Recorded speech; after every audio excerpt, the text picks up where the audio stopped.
અંકલેશ્વરના કોસંબડી નજીક રહેતા દંપતી પર બેફામ રખડતા ઢોરે દુર્ઘટનાનું સાવર મંડાવ્યું। દિલીપ અશોક ભદાને પોતાની ગર્ભવતી પત્ની હિન્દુ દિલીપ ભદાનેને પોતાની પત્નીને રસી માટે અંકલેશ્વર લઈ જતા હતા ત્યારે જલધારા ચોકડી પાસે બાઇકને અચાનક રખડતા ઢોરે અડફેટે લીધા। આ અથડામણમાં ગર્ભવતી ઇન્દુબેન રોડ પર ફંગોળાઈ જતા તેમના મોઢા અને કમરના ભાગે ગંભીર ઇજાઓ પહોંચી। સ્થાનિકો દ્વારા સારવાર માટે તાત્કાલિક ભરૂચ સિવિલ હોસ્પિટલમાં ખસેડવામાં આવ્યા। ડોક્ટરોએ માતા અને ગર્ભમાં રહેલા બાળક બંનેને બચાવી લીધા। આ ઘટનાની જાણ થતાં જ Ankleshwar housing association chairman Atul Makadia સહિતની ટીમ આ ગરીબ પરિવારને મદદરૂપ બન્યા, તેમની યોગ્ય સારવાર સુનિશ્ચિત કરી। અંકલેશ્વર હાઉસિંગ એસોસિએશન દ્વારા રખડતા ઢોર અંગે અગાઉથી અધિકારીઓને વારંવાર રજૂઆતો કરવામાં આવી હોવા છતાં કોઈ પગલાં ભરવામાં આવતા નથી।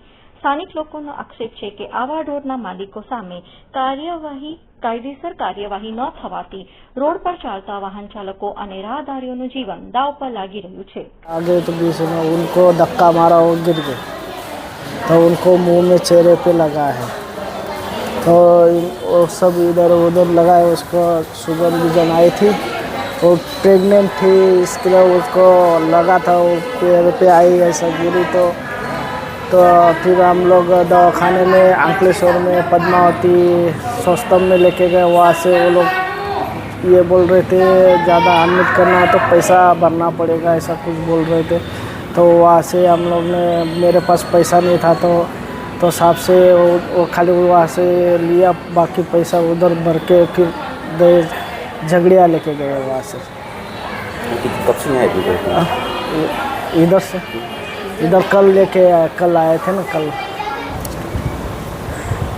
અંકલેશ્વર હાઉસિંગ એસોસિએશનના પ્રમુખ અતુલ માકડિયા ઘણા સમય થયા જીઆઈડીસી નોટિફાઈડના રહેણાંક વિસ્તારમાં અને મેઇન રોડો ઉપર ગાયોના જમાવડા થઈ ગયા છે। જ્યાં જાઓ ત્યાં ગાયો, જ્યાં જાઓ ત્યાં રખડતા ઢોર। ચીફ ઓફિસરને વારંવાર રજૂઆત કરવા છતાં પણ આની ઉપર કોઈ પગલાં લેવામાં આવતા નથી। આ ચીફ ઓફિસરને કાને અવાજ પહોંચે છે કે કેમ એ ખબર પડતી નિંદ્રાધીન અવસ્થામાં છે। ગઈકાલે એક અકસ્માત થયેલો છે જે કંપનીમાં નોકરી કરતા દિલીપભાઈ કરીને છે, તેમની પત્નીને બંને ગાડી લઈને બાઇક લઈને નીકળેલા અને ગાયે સિંગ મારતા એ બેન પડી ગયેલા અને પ્રસૂત છે।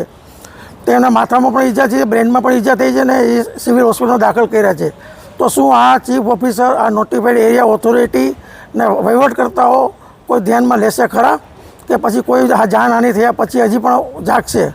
તો મારી વિનંતી છે વહીવટકર્તા ચીફ ઓફિસરને કે હવે તાત્કાલિક જાગી અને ગાયોને પકડવાનું અભિયાન ચાલુ કરે ને ખોટી ગાયોને પકડવાનું ટેન્ડર બહાર પાડી ને પૈસાનો વહીવટ કરવાનો બંધ કરે।